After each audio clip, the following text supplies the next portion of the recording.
ሰላም ጤና ይስጥልኝ የተወደዳችሁ የቮይስ ኦፍ ራያ ሚዲያ ቤተሰቦች እንደምን ውላችኋል? ዛሬ መጋቢት 16 2018 ዓ.ም የቮይስ ኦፍ ራያ ሚዲያ ዕለታዊ ዜና ሰዓት ላይ እንገኛለን። በቅድሚያም አርዕስተ ዜና። የህወሓት ቡድን የጦርነት ሎጂስቲክ ለማሟላት በራያ ህዝብ ላይ ገንዘብ እየሰበሰበ እንደሚገኝ ምንጮቻችን ገለጹ። የትግራይ ቴሌቪዥን ጋዜጠኛ ዮሐንስ ብርሃነ በአስቸኳይ እንዲፈታ የኢትዮጵያ መገናኛ ብዙሃን ባለሙያዎች ማህበር ጠይቋል። ትግራይ በሚገኙ ተፈናቃዮች መጠለያ ጣቢያዎች ከ1300 በላይ ሰዎች በረሃብ መሞታቸው አንድ የክልሉ ባለስልጣን ገለጹ። እነዚህንና ሌሎች ዜናዎች ይዘናል። አብራችሁን እንድትቆዩም በአክብሮት እንጋብዛለን። የህወሓት ቡድን የጦርነት ሎጂስቲክ እንዲያሟላ በራያ ህዝብ ላይ ገንዘብ እየሰበሰበ እንደሚገኝ ምንጮቻችን ገልጸዋል። በተለያዩ የራያ አካባቢዎች የህወሓት ቡድን በራያ ህዝብ የጦርነት ሎጂስቲክ እንዲያሟላ እያስገደደ እንደሚገኝ ምንጮቻችን ገልጸዋል። የህወሓት ቡድን በቅርቡ በቃል አቀባዩ በኩል ፕሪቶሪያ ፈርሷል፣ የእኛና የፌዴራል መንግስት ችግር በሰላም የመፍታት እድላችን ዜሮ ነው፣ ጦርነት አይቀሬ ነውና ሁሉም ሰው ለዚህ ዝግጁ ይሁን ማለታቸውም ይታወሳል። በትግራይ ክልል በሁሉም ከተሞች መጋቢት 15 2018 ዓ.ም ሰላማዊ ሰልፍም ተካሂዷል። በሰላማዊ ሰልፉም ከፌዴራል መንግስት በኩል የተቋረጠው በጀት እንዲለቀቅ የሚጠይቅ ነበር። በተካሄደው ሰላማዊ ሰልፍም አሁን ያጋጠመውን ችግር በልመና ሳይሆን በሌላ ስልታዊ እርምጃ የሚፈታ ነው ሲሉ የትግራይ ክልል ምክትል ጊዜያዊ አስተዳደር የሆኑት አቶ አማኑኤል አሰፋ መናገራቸውም ይታወሳል። የፌዴራል መንግስት በተለያዩ ጊዜያት ለትግራይ ክልል የሚላከው በጀት ህወሓት ለጦርነት ዝግጅትና ለታጣቂዎች እያዋለ እንደሚገኝ በተደጋጋሚ መግለጹም ይታወቃል። በዚህ መሰረት ለጦርነት ሎጂስቲክ የሚሆን በተለያዩ የራያ አካባቢዎች ነዋሪዎችን በማስገደድ ገንዘብ እየሰበሰበ እንደሚገኝ ከመረጃ ምንጮቻችን ያገኘነው መረጃ ያመላክታል። ለጦርነቱ የሚያስፈልጉ በጀት ለመሰብሰብ በራያ አካባቢ እየተንቀሳቀሱ ሲሆኑ መሬት በመሸጥ ግብር በመሰብሰብ የተለያዩ ቅጣቶችን በመቅጣት የውሃ ክፍያ ያለ አግባብ በማስከፈል በታርጋና መንጃ ፈቃድ ሰበብ ብር መሰብሰብ፣ ማህበረሰቡ የተለያዩ እህሎችን እንዲያዋጣ በማድረግ መንግስት ሰራተኞች ከደሞዝ 20% እና ከዛ በላይ የቤተ ክርስቲያን ሙዳየ ምጽዋት ውዝፍ የሊዝ ክፍያ በማስከፈል ከተለያዩ መጠጦች ከ5% በላይ በመጨመር መሰብሰብ፣ ባለሀብቶችን ከአቅምን ያላገናዘበ ድጋፍ እንዲያደርጉ በማስገደድ የውሃ ፓምፕ ያላቸው አርሶ አደሮች ከእያንዳንዳቸው 30 ሺህ እና ከዛ በላይ እንዲያዋጡ ማድረግ፣ ህብረተሰቡ ለድርቆሽ የሚሆን እንጀራ በግዳጅ እንዲያዋጡ ማድረግ፣ እነዚህንና ሌሎች መንገዶችን በመጠቀም ከፍተኛ ገንዘብ እየሰበሰበ እንደሚገኝ ከስፍራው ያገኘነው መረጃ ያመላክታል። የትግራይ ቴሌቪዥን ጋዜጠኛ የሆነው ዮሐንስ ብርሃነ በአስቸኳይ እንዲፈታ የመገናኛ ብዙሃን ባለሙያዎች ማህበር ጠየቀ።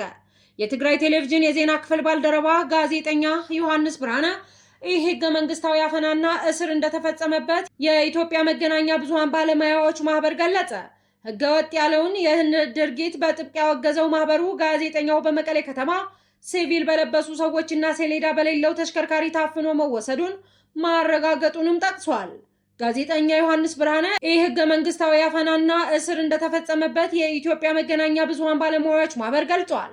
የኢትዮጵያ መገናኛ ብዙሃን ባለሙያዎች ማህበር ትናንት ባወጣው መግለጫ የትግራይ ቴሌቪዥን ባልደረባ የሆነው ጋዜጠኛ ዮሐንስ ብርሃነ መጋቢት 9 ቀን 2018 ዓ.ም በመቀሌ ከተማ ውስጥ መርከብ ከተባለ ምግብ ቤት ሲቪል በለበሱ ሰዎች እና ሰሌዳ በሌለው ተሽከርካሪ ታፍኖ መወሰዱን አረጋግጫለሁ ብሏል።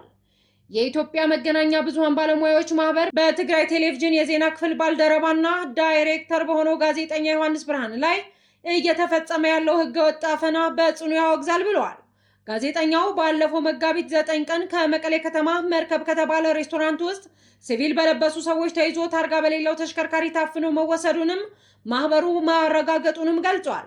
ይህ ድርጊት በጋዜጠኞች ላይ የሚፈጸም ከፍተኛ ወከባ መሆኑን በመጥቀስ ማህበሩ ተቃውሞውን አሰምቷል። ጋዜጠኛው በአሁኑ ወቅት በመደበኛ ፖሊስ ጣቢያ ሳይሆን አይደር ሆስፒታል ታህታይ በሪ አካባቢ በሚገኘው መንግስት እውቅና ባልሰጠው ማጎሪያ ውስጥ ለ6 ቀናት በአስቸጋሪ ሁኔታ ተይዞ እንደሚገኝም ተመላክቷል።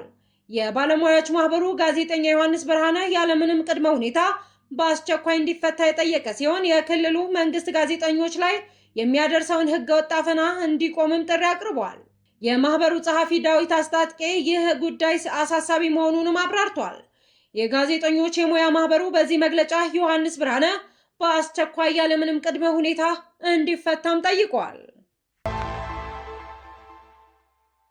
ትግራይ ክልል በሚገኙ ተፈናቃዮች መጠለያ ጣቢያዎች ከ1300 በላይ ሰዎች በረሃብ መሞታቸውን አንድ የክልሉ ባለስልጣን ገልጸዋል።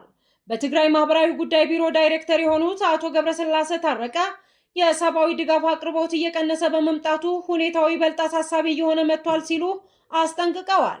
ሁኔታው እየባሰ ነው ያሉት ዳይሬክተሩ ከፌዴራል መንግስትም ሆነ ከዓለም አቀፍ የእርዳታ ድርጅቶች የሚቀርበው ድጋፍ መቀነሱንም ጠቁመዋል። በከፍተኛ ሁኔታ ከተጎዱት ጣቢያዎች አንዱ 150 ሺህ ገደማ ሰዎችን እንደሚያስተናግድ፣ ሌሎችን ለከፋ አደጋ ተጋልጠው እንደሚገኙ አክለዋል። ይህ አስከፊ ሁኔታ የተከሰተው በሰሜን ኢትዮጵያ ዳግም ውጥረት በነገሰበት ወቅት ነው ብለዋል።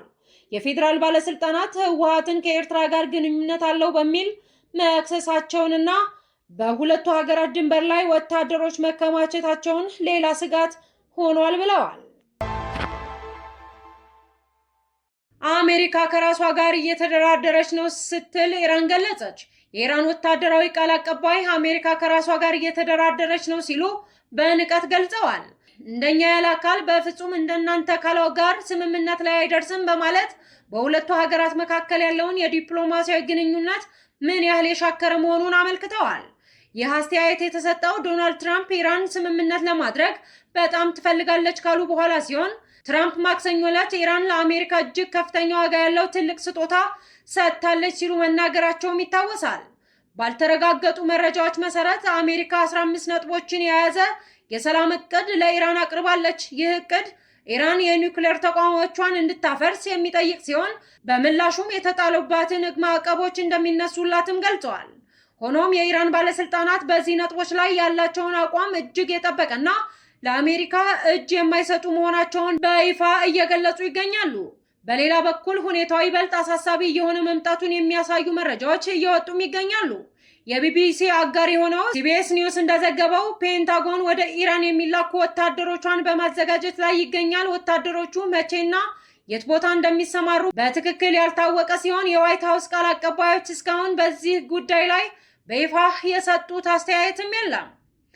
የተወደዳችሁ የቮይስ ኦፍ ራያ ሚዲያ ቤተሰቦች ለዛሬ መጋቢት 16 2018 ዓ.ም የያዝነው የቮይስ ኦፍ ራያ ዕለታዊ ዜና ጥንቅራችን ይህንን ይመስል ነበር። ስለተከታተላችሁን እጅግ አድርገን እናመሰግናለን። ሰላም።